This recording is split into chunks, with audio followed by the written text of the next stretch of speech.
रामपुर की जेल में बंद आजम खान इन दिनों बेहद दुखी हैं।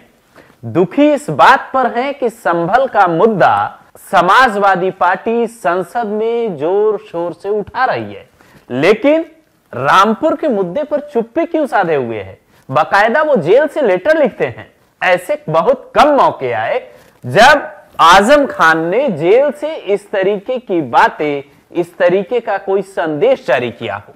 ये जो लेटर आप देख रहे हैं, इस लेटर में आजम खान ने जो जो बातें कही है वो लेटर वहां के जिला अध्यक्ष अजय सागर ने जारी किया है। बाकायदा इस लेटर का आप हेडर देखिए, लिखा है मोहम्मद आजम खान का जेल से संदेश। अब संदेश क्या है पहले वो पढ़कर बताते हैं आपको, उसके बाद इस बात पर आते हैं कि क्या इस संदेश से यूपी की सियासत में, अखिलेश यादव की रणनीति में कोई बदलाव होने जा रहा है। संदेश में लिखा है, समाजवादी पार्टी रामपुर में हुए जुल्म और बर्बादी का मुद्दा संसद में उतनी ही मजबूती से उठाए जितना संभल का। संभल आपको याद होगा 24 नवंबर को जो घटना हुई है, जो 39 पत्थरबाज पकड़े गए हैं, जिन लोगों को लेकर मुकदमे चल रहे हैं, उन पर कैसे सपा आरोप लगा रही है कि उनके साथ ज्यादती हो रही है। अखिलेश बकायदा अपना प्रतिनिधिमंडल वहां मिलने भेजते हैं, लेकिन आजम खान से मिलने के लिए चंद्रशेखर जाते हैं जेल में। अब्दुल्ला आजम से वो मुलाकात करते हैं और वो कहते हैं मैं आजम खान के साथ खड़ा हूं, लेकिन सपा एक तरीके से लगता है आजम खान का साथ छोड़ चुकी है, बशर्ते कि चुनावों में इनको स्टार प्रचारक बना दिया जाए। इसके आगे लेटर पर आते हैं। इस लेटर में आजम खान आगे ये संदेश देते हैं कि रामपुर की बर्बादी पर इंडिया गठबंधन खामोश तमाशाई बना रहा और मुस्लिम लीडरशिप को मिटाने का काम करता रहा। इंडिया ब्लॉक को अपनी स्थिति स्पष्ट करनी होगी।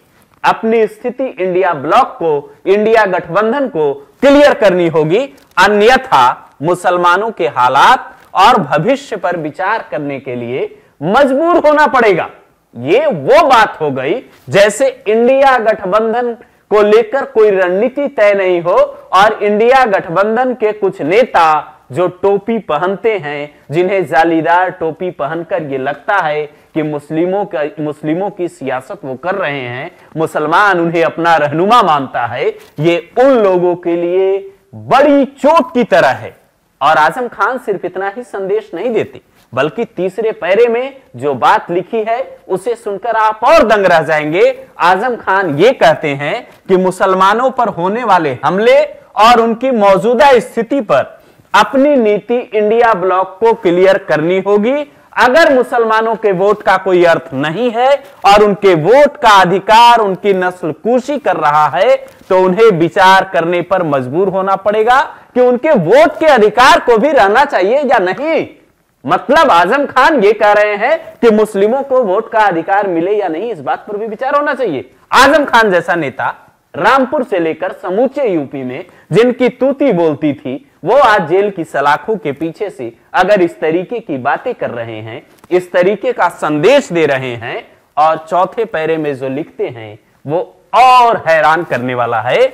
आजम खान ये बात कहते हैं कि बेसहारा, अलग थलग और अकेला, खाक और खून में नहाया हुआ अधिकार, इबादत गाहों को विवादित बनाकर समाप्त करना जैसे मुद्दे केवल साजिश करने वालों, षड्यंत्र रचने वालों और दिखावे के हमदर्दी के लिए देश की दूसरी आबादी को बर्बाद और नेस्ता नाबूद नहीं किया जा सकता है। जारीकर्ता में नीचे जिला अध्यक्ष समाजवादी पार्टी रामपुर का साइन है।